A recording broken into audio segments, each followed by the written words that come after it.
Welcome everyone to an Annihilation edition of Insider Moves. That's right, we're diving headfirst into all things related to the new Call of Duty Black Ops add-on, available June 28th on Game Marketplace.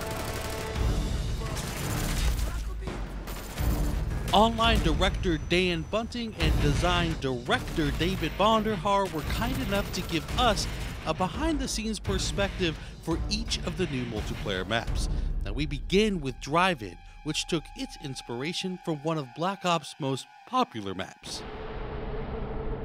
Normally in a small map, in a medium-sized map, it's actually very difficult to create multiple independent battle spaces. But this, in the drive-in movie theater screen is kind of the anchor of that map, and you can even get up on it to see Overwatch on one side, right? So you get this really cool kind of vibe, kind of storming over the drive-in screen or outside the edges in these kind of independent, and they're not even themed really for the most part, how concrete themed they are for how medium-sized that map is. We were really kind of taking inspiration from Nuketown. Nuketown was a super successful, highly popular map within the community because it's very fast and frenetic. It's a small map.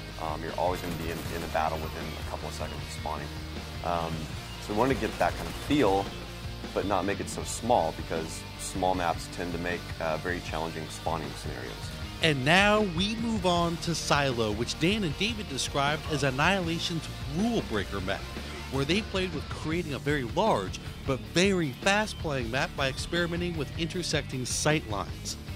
Now we asked, what are some of the standard rules multiplayer designers keep in mind when designing a map? There's 93 rules.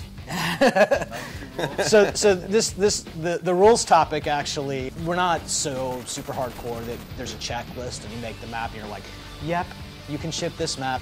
Nope, sorry, go back and redesign. It's not that, but there's some well-established, pretty well-known conventions about what it means to design the maps, and you gotta adhere to these kinds of things, and it's largely a training tool that we're using to kind of keep people on the same page and provide some consistency in the experience, right? We want you to be in a fight really quickly, but we don't want you to take damage or die within 3 seconds of spawning. This stuff's hard to actually do in practice, right? Anybody can be anywhere in the map at any given point in time.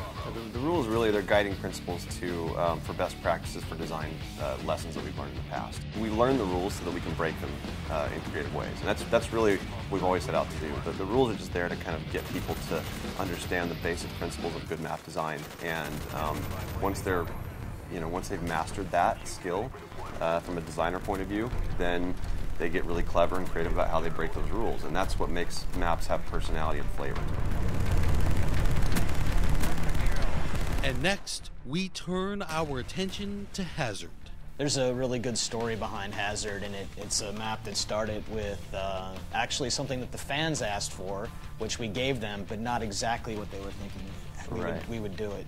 I mean, from the early days, we knew that we wanted to do one of our favorite maps from World at War, and we love Cliffside. Cliffside in World at War was one of those great maps where it's a community favorite. It's got some very unique engagement types. It's a long-range engagement map, wide open, kind of bowl-shaped in the middle. We completely reimagined it, though, for Black Ops. It's set in Cuba. It's a very high-end luxury kind of golf course resort locale right on the ocean. We actually rebuilt it with the design in mind and the layout in mind. So there's a lot of similarity to the old map and how it plays. There's going to be a sense of familiarity with fans, but it's very different. It also has its own unique flavor.